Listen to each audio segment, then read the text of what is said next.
What's up, everybody? Coach Ben podcast here with Jim from Jiu-Jitsu Magazine. What's up, Jim? What's going on, Coach Ben? So, a topic that came up, we talked about a little bit, the customs and courtesies of Jiu-Jitsu, and in particular, bowing before going on the mats, but as I like how you put it, bowing to pitchers. Yeah. What's up with that? First of all, thank you to Muscle Farm HQ for giving us the location. So bowing. So bowing is, we've been talking about traditions in jiu-jitsu recently, right, Jim? Yeah. Bowing is like one of the main ones, right? I consider it part of a respect. It's part of the respect category of traditions. Sure, right. And generally, when it comes to respect traditions, I'm very liberal when it comes to that. I think you should do it, especially if you're visiting an academy. You know, if I visit academy and they bow on and off the mats, I would, you know. When in Rome. I would definitely do that because one of the reasons is, why not? You know, does it hurt you to bow? Absolutely free. It's absolutely free. You know, it's a free sign of respect. And also, at my academy, I try to tell my students to do that. You know, it's one of our etiquette rules, right? But I don't enforce it. You know, if you don't do it, I'm not going to call you out. I try to teach the kids to do it. I don't really teach the kids class, so I just tell my kids instructors to keep that tradition going.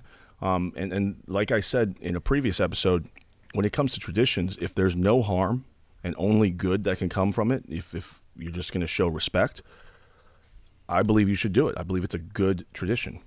Now, there are other sides of this, obviously, and we're going to get to that. But bowing to me, to other people, is always good. Bowing to the mats is always good. You know, bowing on and off the mats. And there are definitely people out there that find bowing to be like a silly thing. You know, they don't want to do it.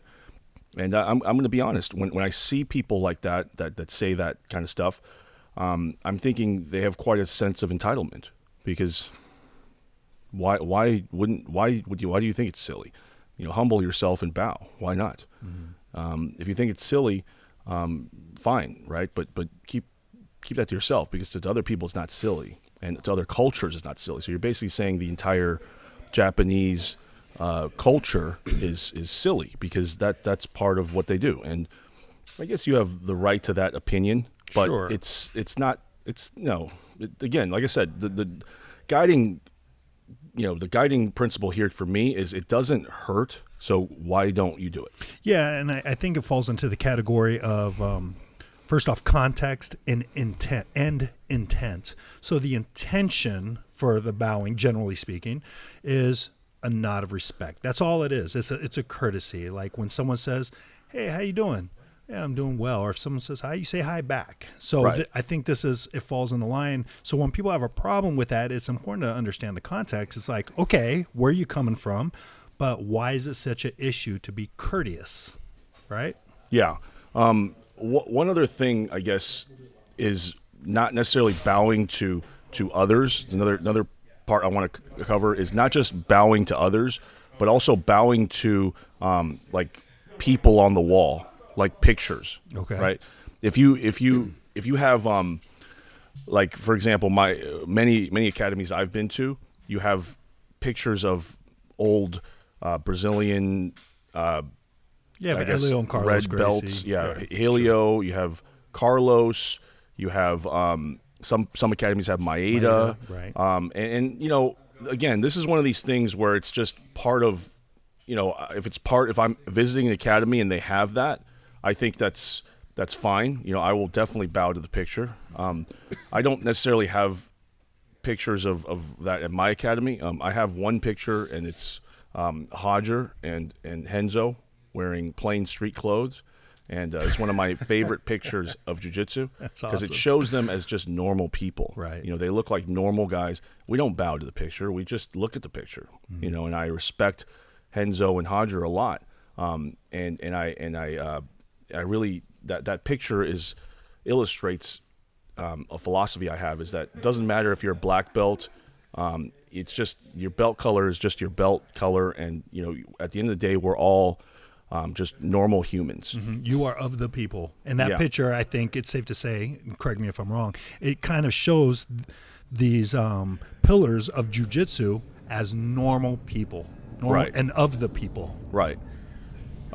So, I guess this is the one part where it can get a little weird, right? Is when you're bowing to pictures, because so at one of my older academies, right? It was originally the picture on the wall started with just Elio, right? And then there was my instructor's instructor was on the wall, right? And this guy's still alive. Okay. Okay, so we're bowing to a picture of a guy who is actually alive, and then he put his picture under there. So now we're bowing to the picture of my old instructor, who not only is alive but is in the academy every day. Every day. So we kind of started creating this thing where we're bowing to a picture of a guy who is also the head instructor of the gym, even when he's not there. And I think it's, to me, I own an academy, and I think that's a bit cringy to me.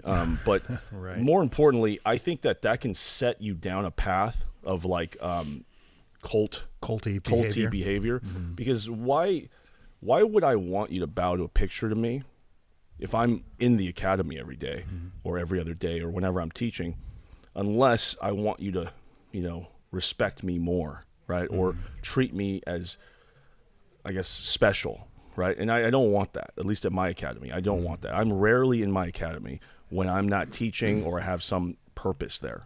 I don't like to hang out and, people come by and, say what's up and kiss my hand or what. I don't want any of that stuff. I just want, this is a weird story, but I want to be the guy who, when I come to the gym and kind of, I'm not teaching or anything, and maybe I'm cleaning, I want people who are like maybe in the kids class or the teens that don't know me to be like, hey, who's that old guy there? What's his purpose in the gym? And I just want to be a cog in the machine. I don't really like being the face. So the worst thing for me would be to put my own picture up there. And I do have affiliates too, and I don't want any of my affiliates to put my picture on the wall, especially while I'm alive. Because it's one thing to show respect with a picture of somebody, once they've passed away, and you want to remember their legacy. It's a whole nother thing when they're alive and you're kind of worshiping them. Yeah, that to me is strange. Is somewhat strange. What do you think, Jim? Yeah, I mean, it's kind of this is an open palette here, and I think I agree with you. It can very easily fall in the category of culty type of behavior. Yeah. But I would also give a caveat to that and say that not all academies that practice that is a form of culty, because especially when you get into bigger academies, I think, chain of command. Yeah. We do that, something like that in the military, where you're calling, it could be a 24-year-old lieutenant, which is in the officer ranks, pretty low rank, but you could be a non-NCO, like a staff sergeant who's been in for 18 years, and now by doctrine, you are to call that 24-year-old sir. Yeah. So, on one hand, there is a purpose when you try to instill a form of discipline, especially if you're a large organization, to where it kind of is important to know who's who and who is of, I hate to use the word, lack of a better term, important, because I believe, we're all important, but to that system. And I think for the effort of creating some sort of structure in an academy, structure is important, when you want things to run clean. But yeah, with the intent and there it goes to intent. We do this to, why are you doing it? Right. And I think that's the key, not to, you shall respect my authority. Right. I think you're in the military example that you brought up. I think that's, it's a hierarchy of command. It's a org chart basically, and I think it's very org chart. It's very useful. Yeah, yes, exactly. And let me just wrap it up. And in some in the more like you go down to Brazil, they have a bunch of black belts, but some of those black belts have the white panel instead of the red panel. And those mean different things. And like those identify the fighters. And it was told to me at one point, yeah, because in areas like Brazil, where their history goes back further than our history in the States of Jiu-Jitsu, it's like you can have a class of 20 black belts. And they do need to kind of represent who's who, So I don't know where I was really going with that, but I think all in all, for the intention of establishing some sort of organization, I think is very important. Yeah, obviously we're talking kind of different. That's the whole purpose, right? To me, intent is everything. Right. I don't care about tone or any of that stuff as long as your intent is pure, right? I don't care about if you put the picture on the wall if your intent is good. If you put if you're an instructor and you own a gym and you put your picture on the wall, but you treat everybody with respect, and you don't let culty stuff happen, and you don't have special privileges. Whatever. I don't mind. I do think it's cringy still, but it's. Agreed. I don't mind. Agreed. Right. I also think when people put their name in things, it kind of is cringy to me too. If you have a logo and your name is like in the logo, I don't know. I just maybe I don't want to use the word cringy. It's just not my style. There you go. Yeah, because it feels like I'm cringy. putting that above. I'm putting because to me it's all about the team, right? It's all about the organization. It's all about the team. Yeah. Agreed. So if it's about the team, then your name shouldn't be above the team, and it shouldn't be in there. It shouldn't be the team. Unless your name is the part of the team, right? So I see people's logos where it'll be like My academy is called a school of Brazilian Jiu-Jitsu. Mm-hmm. So if I put school Brazilian Jiu-Jitsu and then somehow in that logo I fit my name in there. Schmuckatelli's School of Jiu-Jitsu. Yeah, it's just kind of not even that. That's that. I'm actually okay with that. Or it's just put School of Jiu-Jitsu, and then in the school you put your name in the logo somehow. It's not even part of the name. But anyway, that's just my thoughts on it. I just think that the respect traditions, they're fine. I will definitely do that when I visit, an academy. But what I won't do is I won't make it all about me. If it's all about the intent really. And if the intent is good, then I'm good with it. If it causes like culty behavior, then I'm not cool with that. Mm-hmm. So that's pretty much it. Yeah, I think that's all fair. And I think it'd probably be good, or for people's best interest, to kind of take a look at that. Feel free to internally question it, and if you can, externally question it to the facility and staff. And this is all predicated on the idea that it's even important to some people. Yeah. But it's a fair question to ask. Like, what kind of organization am I involved in? Why do we do this? How far do they take the respect and all that? Like, for me personally, I like bowing and on and off the mats. I'm not 100% with that ratio, but I do it just as a courtesy, as much as slapping hands, bumping knuckles before and after every round. I think things like that are important to keep a friendly atmosphere and keep an order of respect and courtesy to everyone. To me, courtesy is paramount. Yep. But not to the point of cultiness. Yep. You don't have to call me sir. I don't really like, being called professor either, but if somebody at somebody else's academy wants to be called professor, I don't mind. You better damn well call me professor. I'm not going to do it, but especially since you're coming to my academy. Oh yeah.